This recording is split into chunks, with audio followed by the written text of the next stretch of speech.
soy Juan Miguel Serrano y he diseñado un diagrama de flujo sobre cómo protegerse del COVID-19. ¿Cómo protegerse del COVID-19? El primer paso es protegerse a sí mismo y a quienes los rodean informándose y tomando las precauciones adecuadas. Lo segundo es lávese las manos con frecuencia. Use agua y jabón o un desinfectante de manos a base de alcohol. Lo tercero es manténgase en una distancia segura de cualquier persona que tosa o estornude. Si tiene fiebre, tos o dificultad para respirar, quédese en casa.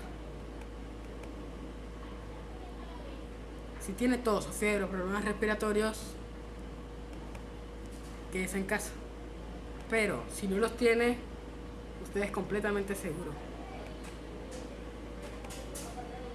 Llevar tapabocas cuando vayas afuera.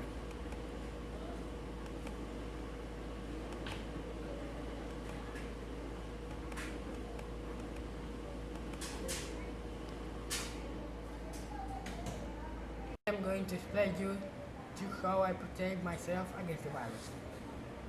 The first I do and the main thing is to wash my hands, since the virus needs fat to stick to the body. Soap and water remove the fat from their hands, doing that virus cannot attach itself. The second thing is to keep a distance between you and the people, since the virus may you have already infected the person, but you don't know yet. So it's better do not risk checking, just keeping a distance. The third is to wear a mask. The virus is transmitted through the air. If you do wear a mask, you should go buy one, since the virus can enter your airways and cause damage. The fourth thing is that if you have a fever, cold, or respiratory problems, you should stay home, since these are symptoms of this virus, and avoid to offend others. The last thing is avoid unnecessary exit. Just go out to buy the things you need when necessary.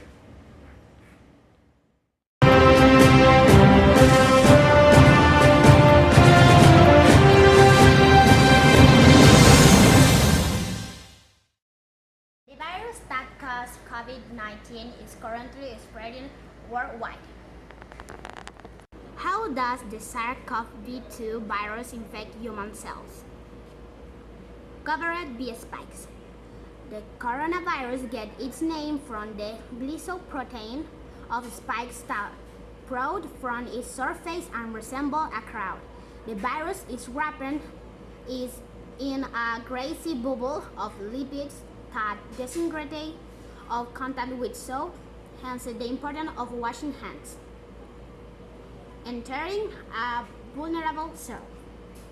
The virus enters the body through the nose, mouth, or eyes, and it clings to cells in the airways that make a pointed called ACE2.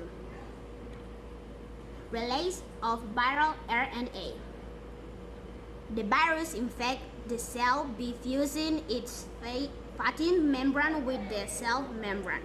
Once inside the coronavirus, release of fragments of genetic material called ribonucleic acid RNA. Cell hijacking. The virus genome is less than 30 billion genetic letters. Its length, this for example, is 3 billion.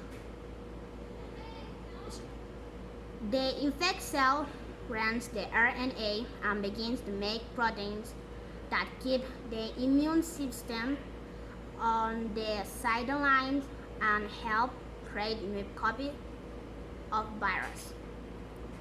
Manufacture of viral proteins. As infection progresses, the cell machinery begins to produce new spikes and other proteins that form more copies of the virus. Assembling new copies. New copies of the virus are assembled and transported to the outer limits of cells. Spread of infection. Each infected cell can release millions of copies of the virus before the cell collapses and dies. Virus can infect neighboring cells or end up in droplets that escape from the lung. Immune response. Most COVID-19 infection cause fever because the immune system struggles to free itself from the virus. In several cases, the immune system can overreact and start attacking lung cells. The lung becomes clogged with fluid and digging cells, making it difficult of breathing. A little percentage of infection can lead to cold respiration distress syndrome and, in the worst case, death. Here's Victoria Serrano reporting.